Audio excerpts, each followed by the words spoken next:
What's good, little radiants? I'm back with another video. Today we got 2025 Disturbing Conspiracies-Explained. Let's get into this video.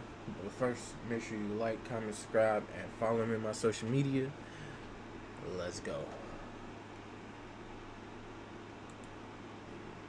Every day, some new bizarre catastrophe plays out on our screens, or for the unlucky, right in front of us. Events occurring so drastically, chaotically, and frequently that it's almost impossible to keep up. And maybe that's by design. Well, today we're going to unravel some of those disturbing events, mysterious happenings, conspiracy theories, if you will, and cover them in depth in an attempt to get to the bottom of things and have something to look back on at the end of the year. If there's any theories you'd like to see covered in the next video in this series, please comment them below. But for now, let's get into it.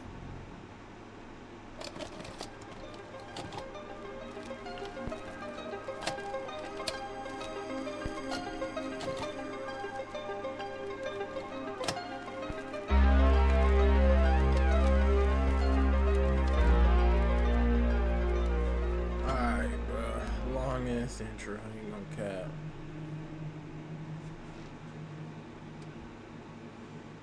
Beginning in late December 2024, residents across multiple states in the US began experiencing a bizarre and frightening phenomenon. A thick sheet of fog slowly rolled over parts of Florida, Pennsylvania, Texas, California, and Minnesota. This mysterious fog had a distinct chemical scent, leaving residents puzzled and concerned. Many people in the affected areas described variations in its appearance and odor, sparking speculation about its true nature. Reports of health issues began rising in connection to the fog, locals experiencing persistent coughing, sore throats, and an unexplained fatigue. Some even described unusual gut problems and a metallic taste when near the fog. Within days, videos surfaced from all over the country: Tampa, Minneapolis, Bakersfield, Austin, Pittsburgh. The fog looked the same: dense, milky, and almost chemical. Some called it fog with weight, saying it clung to their clothing and left a residue on windows.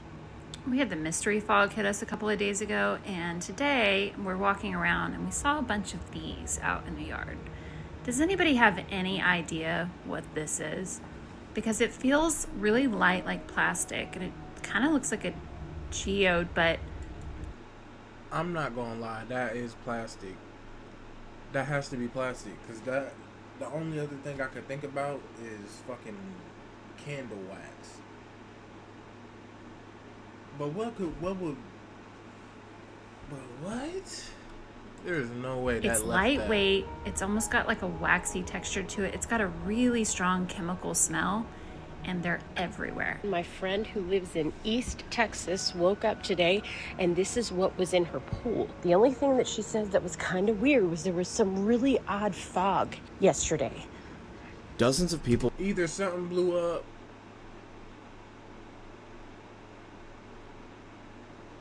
I don't know, that's the only explanation. Either something blew up and it just traveled like that. I don't know. That don't make no type of sense. What is that? reported symptoms: shortness of breath, headache, nausea, and chest tightness. A few even claimed that pets died after being exposed to the fog. Hospitals in several counties saw a brief but measurable spike in ER visits related to respiratory distress, but no government agency officially connected it with the fog. So what was it? The official answer: fog. Nothing unusual, a mix of cold air, humidity, and pollution. But for those who lived through it, the explanation felt far too simple. For some, the fog brought back echoes of another unsettling chapter in American history, when the US Navy, in the 1950s, secretly released bacterial agents into San Francisco's air as part of biological warfare testing. Bro, look, I'm not gonna cap. 95% of this shit is government made. I'm not gonna lie to you, because there's no reason why like shit like this be popping up and there's no explanation for it. If there's no explanation for it, it means they're causing it. They're just not telling you. Bro, yeah, I'm telling you. See, one operation. Y'all gonna say I'm crazy, but look, I guarantee you, it's gonna come out one day.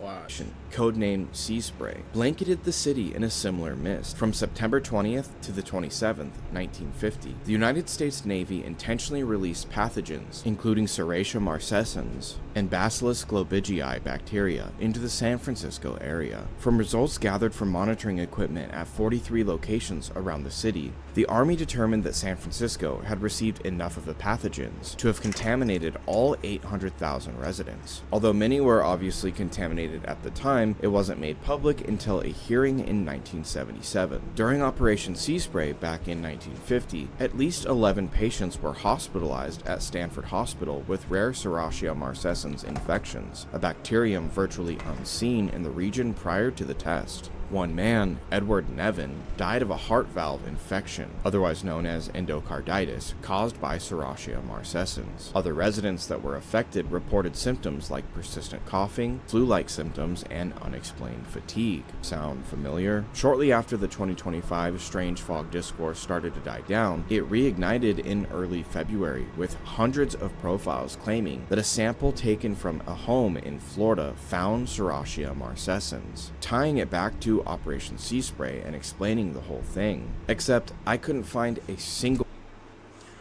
Okay. The one thing I will say, the government fucks up a lot. You can't go back to the same thing you've done before. There might not have been technology back then. Nobody probably could have put their finger on it.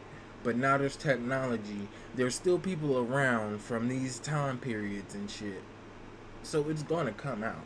That's where the government fuck up. Cause it's gonna come out. No matter what they try to do, where they try to put it, it's gonna come out. Because y'all keep going back to the same shit, doing the same thing. And a lot of the same shit has a lot of the same symptoms. Source verifying that any samples have been analyzed. So what do you think? Were these people that have probably experienced fog before just under some kind of mass hysteria delusion and this was regular fog all along? Or was this Operation Sea Spray 2.0? Let me know in the comments below. Hey, it's Ryan Reynolds here from Mint Mobile. Now, I was looking for fun ways to tell you that Mint's offer of unlimited premium wireless for $15 a month is back. You ever feel like you're being watched even when you're all alone? Maybe it's the existential dread of living in a world with an increasingly predatory internet. If you're watching this video, there's likely a lot more information online about you than you'd like. There was about me as well, but thanks to this video's sponsor, Aura, that's no longer an issue. If you've ever wondered how scammers get your phone number or why your inbox is constantly full of spam, it's because data brokers make billions of dollars selling your data without your consent, and they'll sell it to anyone, marketers, scammers, and even stalkers. I don't have to worry about that because I use... Bro, you know it's just all one big scam. They use all your information to figure out what you like and advertise shit you like. That's what that is, bro.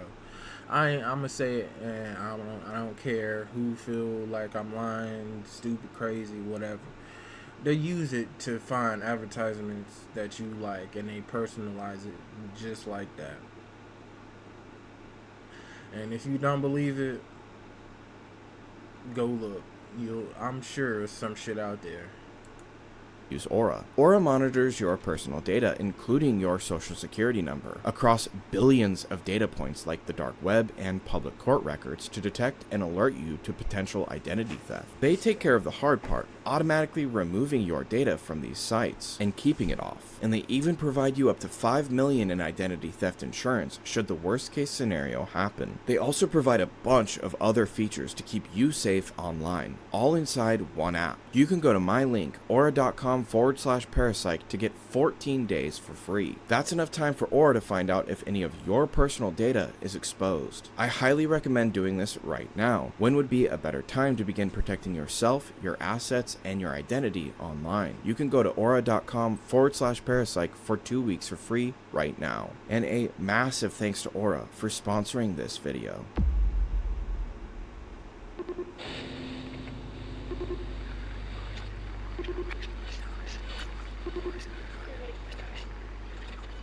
On May 1st, 2025, a post appeared on the r/conspiracy subreddit in which a user pointed out a disturbing anomaly they had found using Google Translate. According to the user, they were messing around with Translate and input the sentence, "I went to the store yesterday," to be translated from English to traditional Chinese. They then copy and pasted the traditional Chinese text and input it to be translated from French back into traditional Chinese. They then copied the new Chinese translation and translated it back into English, revealing a disturbing new message. The Chinese people are in the process of being slaughtered. Although the method seemed convoluted, dozens of other users began testing it, coming up with more and more disturbing translations. One user input, "My wife is cheating on me," and got, "Chinese people are in danger of being killed." Another input, "How can we help you?" and got, "We are paralyzed. Are you preparing?" This user input, "I'm going on a walk later," and got, "July 5th, 2025 is the final date."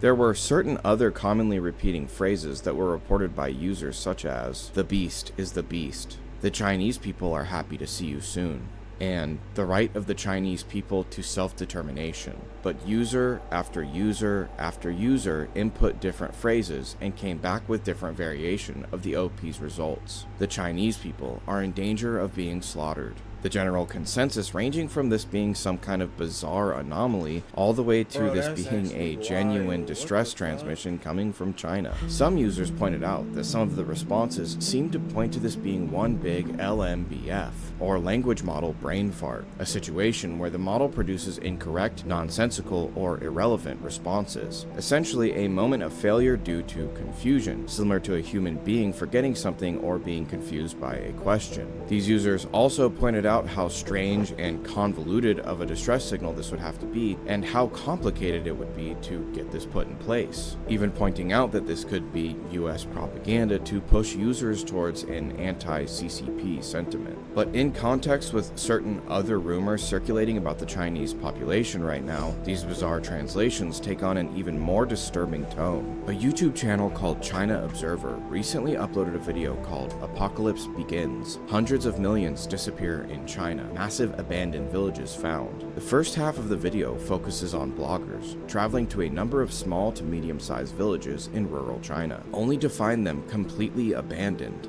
and a couple of them were still occupied during visits that took place just the previous year. During this portion of the video, Chinese citizens postulate that the inhabitants of these rural villages have all moved to the cities in search of job opportunities, but these villages appear to have been completely abandoned overnight. Everyone is gone, the houses and shops being overtaken by nature, and the fields and farms being left completely unattended. Interestingly, the second portion of the video is comprised of Chinese bloggers, activists, and former news anchors, making the same claims, but not about rural villages, about the major cities, claiming their shops and streets are empty, wondering aloud how the streets can be so empty with a Chinese population of 1.4 billion people. According to the video, a Chinese vlogger named Jiang Taigong used a combination of statistics, including data from China's Ministry of Public Security, to find out there are about 776 million government IDs that are currently active in China, which are only given after a person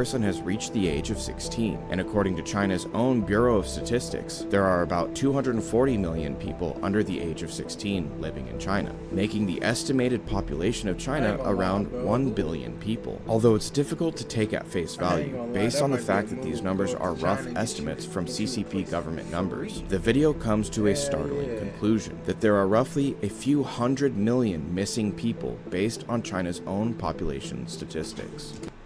God damn, where are y'all going? For real, like, where are you going? Why are y'all abandoning y'all homes and shit? What is going on, bro? See, this is why, like, bro, like, if you got news apps and shit, bro, you need to be tapping in with these different countries and shit to see what's going on. Because I'm sure people in other countries are seeing what we are doing, and you know what I'm saying? I'm sure. Like, because there's no way there's that many missing people, bro. What the fuck? Now, I'm not saying that's the case. I think that sounds a little outlandish and extreme. But what could be the explanation if entire villages are being abandoned, but the cities seem more empty than ever to the people living and working there? The comment sections in videos about this subject are full of incredibly dark theories about what happened to this massive amount of people that just seem to have vanished. And when looked at in that context, the Reddit post about these disturbing translations seems all the more disturbing. It might be a clue. Y'all need to pay attention, bro.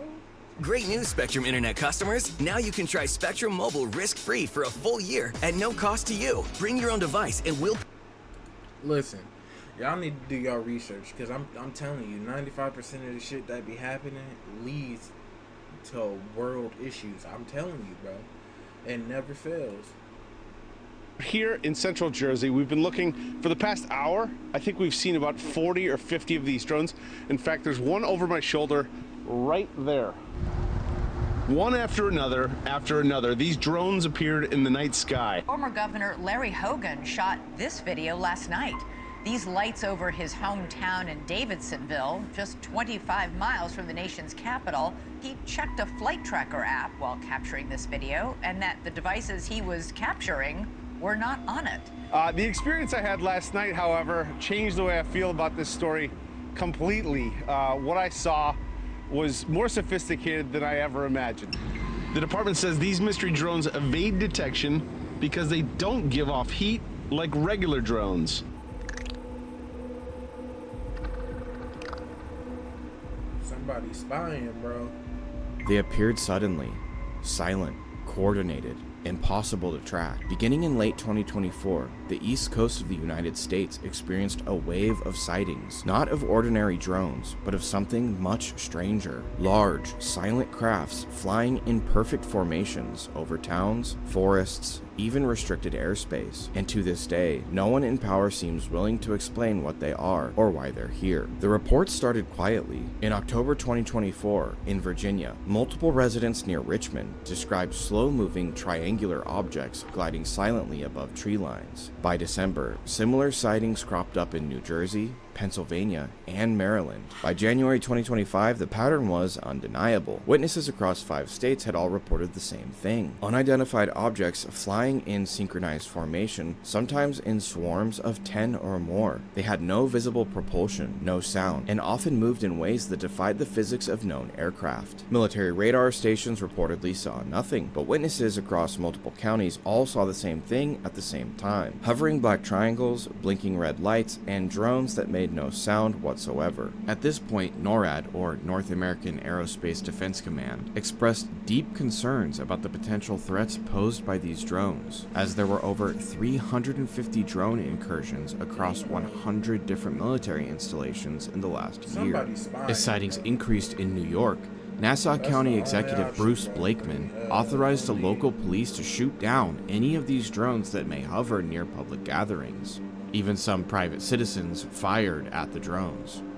So, what are they? Official silence has left the door wide open for speculation, and some of it is chilling. Some believe the US government is testing an autonomous surveillance fleet, swarms of AI-driven drones designed to monitor urban populations. The technology exists: swarm drones, facial recognition, silent propulsion. But if this is a test, why the East Coast, and why now? One of the main theories that made its way across the internet was posed by John Ferguson, CEO of Saxon Aerospace out of Wichita. His company manufactures military-grade unmanned aircraft. John claims that in the 90s, when Ukraine returned its stock of nuclear warheads to Russia, approximately 80 of them went missing, and still have not been officially documented and secured in the years since. And it's his belief that one of those warheads may have made its way to the US to be used in an attack.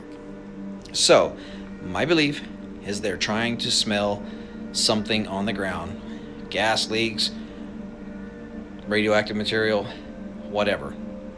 This theory, seemingly backed up by the fact that in mid-December, 2 locations in the New York-New Jersey metro area were flagged as condition red, with counts per minute of background radiation levels exceeding the safety threshold of 200 CPM, according to the Geiger Counter World Map.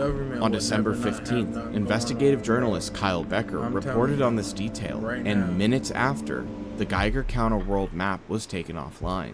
On December 16th, the DHS, FBI, FAA, and DoD released a joint statement in which they claimed that after a close examination of over 5,000 reports of strange drone activity, they had determined that the sightings were due to a combination of lawful commercial drones, hobbyist drones, and law enforcement drones, as well as manned fixed-wing aircraft, helicopters, and stars misreported as drones, and that there was no assessed danger to national security or public safety. A statement which contradicts several local governments, police departments, and NORAD's own data, claiming there were 350 incursions on military sites. Then there's the theory that keeps coming up, that these aren't drones at all, speculation rising that these are reversed engineered alien craft, being tested in real-world conditions. The triangular shape, the silent movement, the abrupt disappearances. It's eerily similar to descriptions from the Phoenix Lights, the Belgian Wave, and declassified sightings by Navy pilots. And an event was about to occur that would push the narrative towards these possibilities. Aliens are real. Now listen.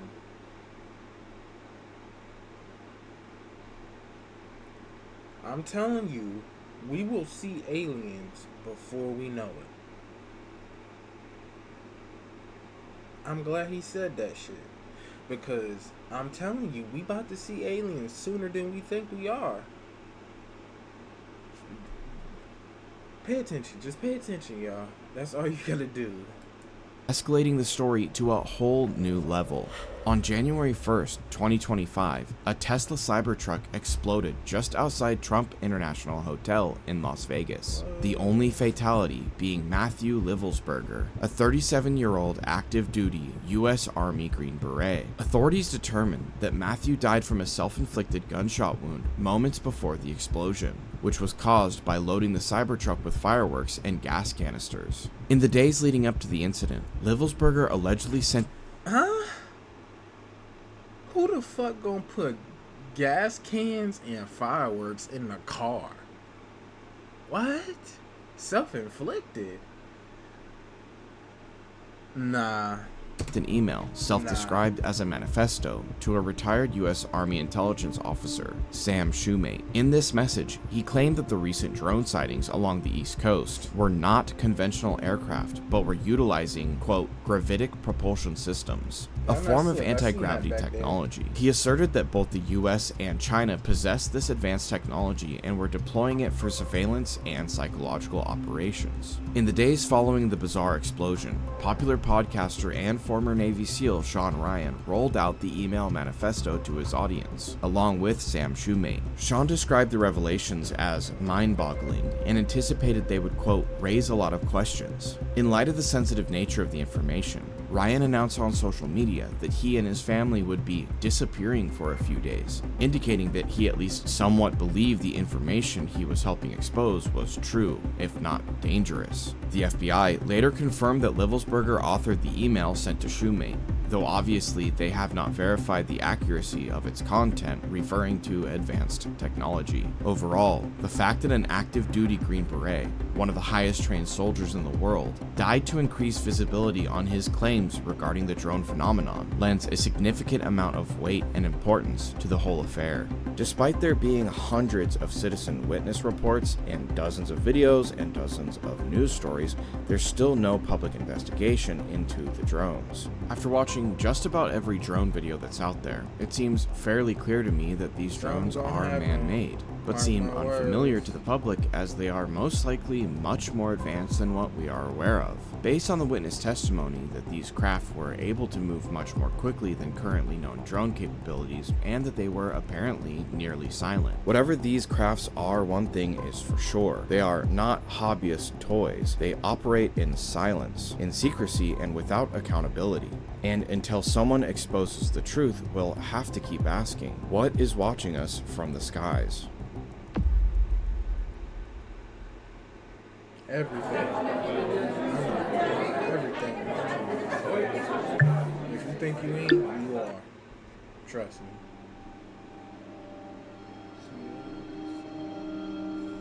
Luigi Mangione, a 26-year-old Ivy League graduate, stands accused of the December 2024 assassination of United Healthcare CEO Brian Thompson in Midtown Manhattan. Arrested 5 days later in Altoona, Pennsylvania, Mangione was found in possession of a 3D printed firearm, forged identification documents, and a manifesto denouncing the healthcare industry. Prosecutors alleged that Mangione meticulously planned the attack, with his notebook outlining intentions to target a CEO, and have charged him with multiple offenses, including murder and terrorism-related counts. However, some observers have raised questions about the identity of the individual in custody. Initial surveillance images released by the NYPD depicted a suspect with distinct features, leading to speculation that the arrested man differs from the person in those photos. First of all, we have to talk about those eyebrows. These are the eyebrows from the initial surveillance images, the first images released, and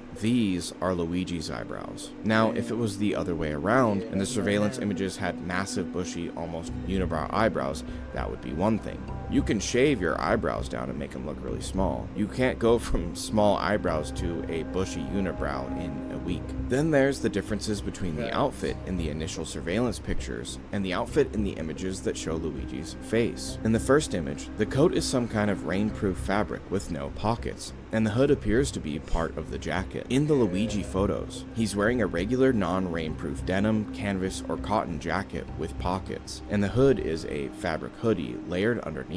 The backpack also changes colors from gray or white to black. Now, I totally get that an assassin would want to change clothes after a hit, but why would he change to something that had basically the same color and shape profile, just with minute differences? It makes no sense. So those are the main reasons why people think Luigi may not be the real shooter. Then there's the conspiracy surrounding his capture. Luigi was captured at a McDonald's in Altoona, Pennsylvania, 5 days later, and 280 miles away from where the shooting took place. He was apparently spotted by a McDonald's employee who recognized him from these photos, even though he was at least at some point wearing a mask. The police responded, finding him not only with a 3D printed gun, but also with a full manifesto admitting to the crime. Some theorists have been very skeptical about the means of his capture, claiming the web of surveillance that surrounds us here in the United States is far more advanced than we've been led to believe, citing the fact that McDonald's has cameras with facial recognition capabilities in their kiosk systems, and that the NSA may have access to those systems through federally integrated technology. The user I believe started this theory, Six Sad World on X, pointed out Kroger stores also actively use facial recognition technology, not only to scan facial data to link to shopping profiles, but to potentially alter prices in real time based on a customer's data profile. Luigi's case is set to begin in December of this year, but he's entered a plea of not guilty to all charges brought against him, so we'll have to wait and see what happens. So what do you think? Is this Luigi Mangione? Let me know in the comments. Also, one more interesting little tidbit. Luigi is being held at the Metro Detention Center in Brooklyn, the same place where Diddy is being held, and their lawyers are married. The fuck? Okay guys, that's all I have for you today. Thank you so much for watching. I'd really appreciate it if you liked the video and leave a comment, and make sure you're subscribed. Alright, man. If y'all like that video, make sure you like, comment, subscribe, follow me on my social media. Hey, and y'all see, they might be letting Diddy out. They already organizing the party. Yeah, but anyway, that's the end for this video. Peace.